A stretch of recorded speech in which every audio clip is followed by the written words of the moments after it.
आणि तुमच्या सगळ्याचे घर कशाचे आहेत ते आम्हाला माहिती आहे. तुम्ही आमच्या बरोबर नाटक करू नका. मी 2009 ला आमदार जातो, त्यावेळेस पहिल्यांदा झालो होतो. त्यावेळेसच्या अधिकाऱ्याला विचारा काय काय होते ती चालणार नाही. सांगतो, ही जी पद्धत आहे ना असली अजिबात चालणार नाही. आम्ही लोकप्रतिनिधी आहेत, आम्ही लोकांचीच कामं तुम्हाला सांगणार आहे. तुम्ही लोकांसाठी विकासाच्या कुठल्याही योजना राबवत असताना किमान एक कटसीस दाखवणं तरी गरजेचं ना. अमुक अमुक योजना याच्यात आम्ही हे करायला होतो. मी RDSCचा अध्यक्ष होतो. मी सगळ्या आमदारांना इन्व्हाइट करून बैठका घेतलेल्या आहेत ना. ज्याला यायचं नाही ते नाही आले, त्याला मी काय करू? आता आज माझी दिशा आहे, मी आज सगळ्या आमदारांना निमंत्रण आहे ना, आहे का नाही निमंत्रण आहे?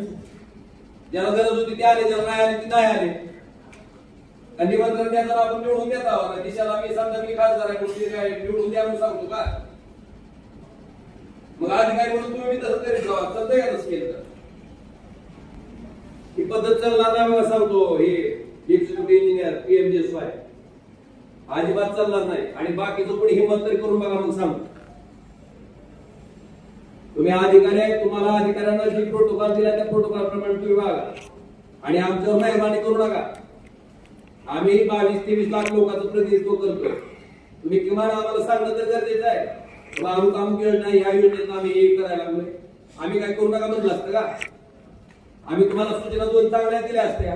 पण आम्ही लोकांत राहणारे लोकप्रतिनिधी आहेत, फेसबुकवरचे नाहीत किंवा मुंबईला जाऊन काम करणारे नाहीत. रोज लोकांत बोलतो आम्ही. आम्हाला लोक अडचणी सांगतात, आम्ही जास्त सांगितलं असतं ना तुम्हाला. ते झालं असतं ना, काय चुकी झालं असतं का? काय अडचण होती? ही पहिली शेवटची चूक बरं का, सांगतो तुम्हाला.